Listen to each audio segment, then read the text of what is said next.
When I'm not in the studio for a few days, I start jonesing and going, I got to get into the studio and make something. Because it's in me to just put something together, sculpt something. To me, art is something, I can't speak for every artist, but I'm sure that most artists, it's just something they've done since they were little. Talk about something creative, talk about carving wood or sculpting something or painting a picture, then that kind of makes you alive.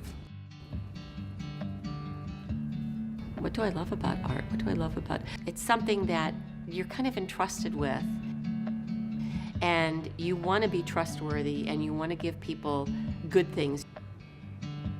We both went to Ringling School of Art in Sarasota, Florida. And that's where I met Betty. We got married my second year of art school. We've been married for 42 years. So we kind of, even whenever we first met, collaborated on things. And then I started doing some sculpting. I didn't have a job, nothing going on, so I figured, what can we do? So I like toys. Let's make wooden toys. Okay, so we started making these wooden toys and we designed them together. Then we ended up getting hired to do a magazine. I would do the illustrations, Betty would do the writing of it.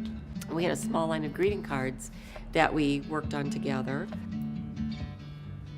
The fairy doors started because we had gone to a nursery and they had little container fairy gardens, no doors or anything like that. And I just loved them. And at that point I said, you know, I'd really like a fairy door for my fairy garden, so let's make a fairy door and see how they sell. And we really didn't know if it was going to sell at all.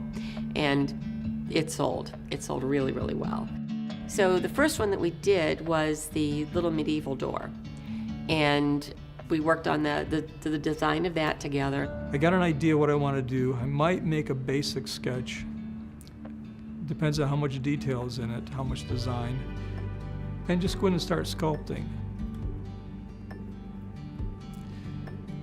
So then I'll give it to Betty once it's all done and cleaned off and figure out how she wants to paint it and the colors that she uses to really bring out the dimensionality of the piece.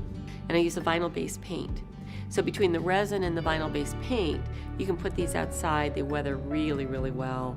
I have one test Hobbit door that's been out for 4 winters. And it's, you know, they'll fade a little bit, but they will hold up. They're not going to crack and they're not going to flake. You know, your color's not going to run off of them.